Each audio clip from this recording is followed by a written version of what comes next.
യുഎഇയുടെ ദേശീയ railway ലൈനായ Etihad rail ആദ്യ root പ്രഖ്യാപിച്ചു. അബുദാബിയിൽ നിന്ന് ദുബായ് വഴി ഫുജൈറയിലേക്കാണ് ആദ്യ യാത്ര. അടുത്തിടെ 7 പുതിയ സ്റ്റേഷനുകൾ കൂടി പ്രഖ്യാപിച്ചിരുന്നു.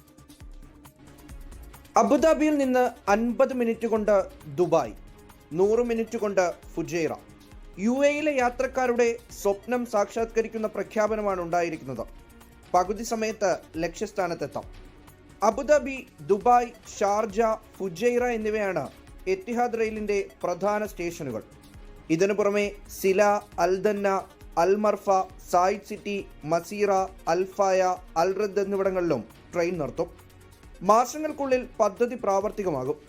മൊത്തം 13 ട്രെയിനുകളാണ് പാസഞ്ചർ സർവീസിനുണ്ടാവുക. അതിൽ 10 എണ്ണവും നിർമ്മാണം പൂർത്തിയാക്കി രാജ്യത്തെത്തിച്ചു കഴിഞ്ഞു. ഒരു എമിറേറ്റിൽ നിന്ന് മറ്റൊരിടത്തേക്ക് പോകാനുള്ള ഗതാഗത കുരുക്ക് നീക്കാൻ എത്തിഹാദ് സർവീസ് പ്രധാന പങ്ക് വഹിക്കും. പ്രതിവർഷം ഏകദേശം 1 കോടി യാത്രക്കാരെയാണ് റെയിൽവേ പ്രതീക്ഷിക്കുന്നത്. ആകെ 400 സീറ്റുകളാകും ട്രെയിനിലുണ്ടാവുക. വിമാനയാത്രയ്ക്ക് സമാനമായ സൗകര്യങ്ങളാണ് ഒരുക്കിയിരിക്കുന്നത്. ബിസിനസ് ക്ലാസ്സിൽ 16ഉം ഇക്കണോമിക് ക്ലാസ്സിൽ 56ഉം സീറ്റുകളുണ്ടാകും. അത്യാധുനിക ഇന്റീരിയർ സൗകര്യം, വൈഫൈ, ചാർജിംഗ് പ്ലഗുകൾ തുടങ്ങിയവയും ഒരുക്കിയിട്ടുണ്ട്. 24 ദുബായ്.